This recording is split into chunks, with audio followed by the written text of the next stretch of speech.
Kerena Mjati anozikamwa nevanhu vese kuti is a critic with the ruling party ZANU-PF.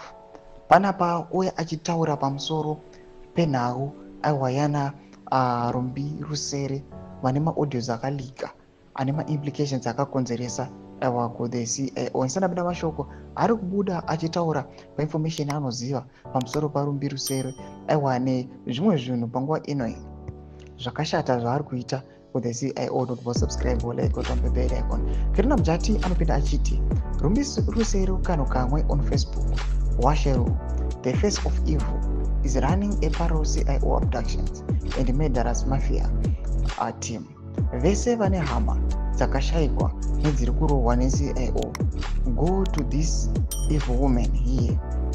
Is here mobile number ane phone number dzamuri kuona idzo eZimbabwe number ubudanyira chiti aka Rumbi kano kamwe saka ndimi calling the shots poisoning and deciding who lives and dies in Zimbabwe.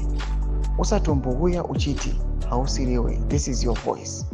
How many times have you called me uchiti vanhu vanokunyepera kuti uri hure, used to poison and spy rine vana vaEmerson? Saka apa wanga wasuwa G, you must be arrested.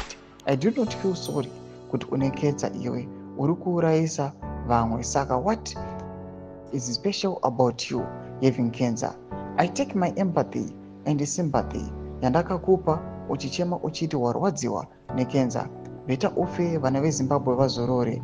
Mondi yechikadzi kusanyara anouya achipopota aitaura pamashoko aiwa atisingataure panapa, but nawo ari kutaura ari achiexposa aiwa Rumbi Rusere achimuti aiwa munhu wechikadzi asinganyari ari kunokwanisa ari kuexecuta matasks aiwa ekuCIO, ari kuona kuti ari kuya achibridge maofficial structures, but panguva ino ari kuya achimuti hunhu hwaari kuita hunhu hwakashata. Panguva ino achimuti aiwa ane dambudziko kana chirwere chekenza, achiva panguva ino achitomuti aiwa zvinani kutoti atofa vagari venyika yeZimbabwe vazorore. Anotaura mamwe mashoko asingaiti kuti taure panapa, anova mashoko asina ruremekedzo even pamwe chete kune mutungamiri wenyika.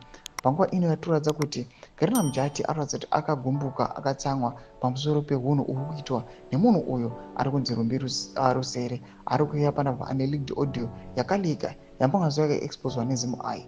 Panguva ino achimuti aiwa hunhu hwake anofanira kuti ausiye noda kwokuti aiwa hunhu hwakashata hauenderani aiwa netsika nemagariro edu sevana veZimbabwe. Pinda comment section medu kuti mafunguro enyu muri kudii pamusoro pechitiko ichi. Pinda comment section medu, subscribe or like, turn on the bell icon.